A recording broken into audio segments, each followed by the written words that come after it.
Pasado ng ROTC Games, Visayas Leg at inaasang mapapalawak ito sa Luzon at Mindanao. Ayon naman sa isang senador, target nilang mabago ang pananaw ng publiko sa ROTC. Naglababalik si Daniel Manalastas. Isa raw sa mga layunin ng Philippine ROTC Games ay makakuha rito ng mga national athletes. Bukod pa yan sa mabago ang tingin kapag sinabing ROTC, na kadalasan unang papasok sa isip mo ay military training. Sabi ni Senator Francis Tolentino, may mga bagong aabangan sa ROTC Games ngayong taon.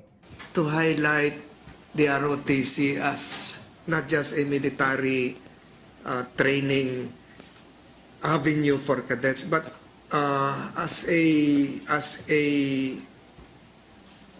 pathway to patriotism. Ang dinagdag ng Philippine Sports Commission and CHED is yung 5-on-5 basketball. Kasi dati 3-on-3 so mas gusto nila. And then the volleyball competitions, and then the Raiders. So maraming changes na. Plus ngayon, kagaya din last year, for the information of the Honorable Mayor, yung entire technical team ng Philippine Sports Commission will be here. Kanina ay sinagawa sa Bacolod City ang pirmahan para sa Memorandum of Agreement para sa ROTC Games 2024 Visayas Leg. Gaganapin ang regional qualifying leg sa May 26. Lessons learned din sa kanila yung last year na pati sa Army at sa Air Force, maraming lessons learned. Maraming naghanda ngayon, lalo doon sa Miss ROTC. Alam na nila yung kailangan. Dati, sir, hindi prepared. Ngayon, mukhang naghanda na yung mga nag-practice na ng kung paano maglakad. Ngayon, magaling na. This will be of good significance for us moving forward in terms of our sports activities. And of course, as the Senator mentioned, it will also add to our tourism.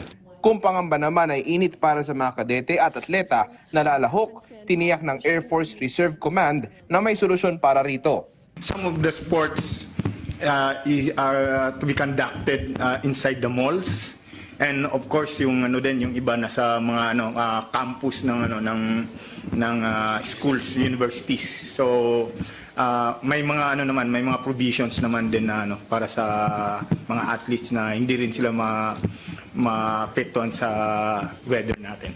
Inaasahang hindi lang sa Visayas mayroong regional leg at mayroon din ito sa Mindanao at Luzon.